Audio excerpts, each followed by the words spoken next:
How long have you been with the orchestra?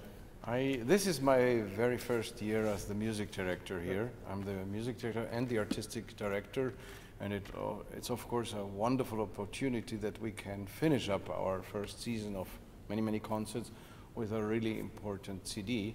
And I'm very happy that we discover on one side new music for all of us with Lalo's Namouna and even the Scherzo in D, and on the other side to work with Alexandre, which is just such a pleasure on a piece that is widely recognized as one of the most important in the repertoire of violin playing. Yeah. And it has been intense work, but very pleasurable, and I think I can say that we understand each other very well. Yeah, I have to say I would agree with that. It's a good working relationship.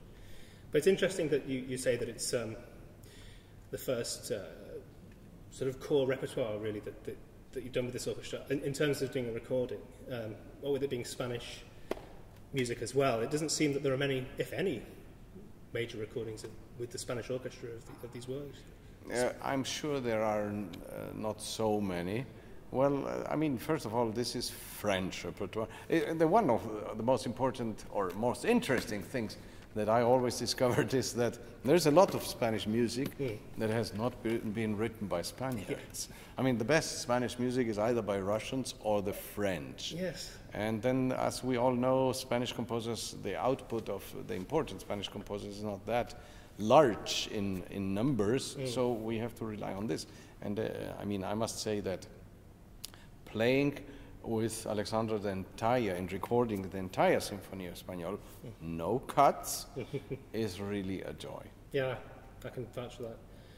I mean, what do you think the fascination is with Spanish music amongst French composers and so on? It all happened around the same sort of, 40, 50 years in the same sort of period. Well, first of all, they share a border. Yeah. And of course, there's a lot of crossing over there.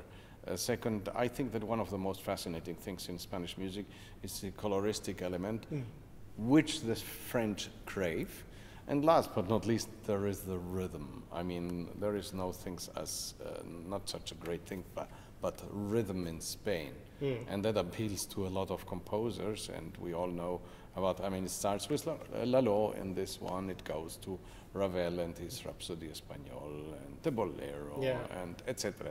It's quite an array of important works there. And given that it is basically French, how important is it that this recording is with a Spanish orchestra?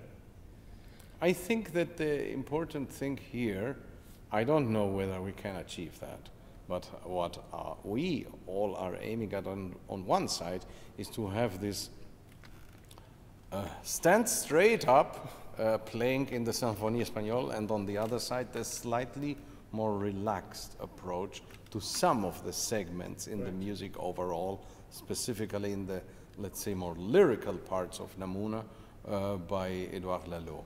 Meaning, so you have kind of, I like this Spanish straightness, and we call it machismo. Yeah.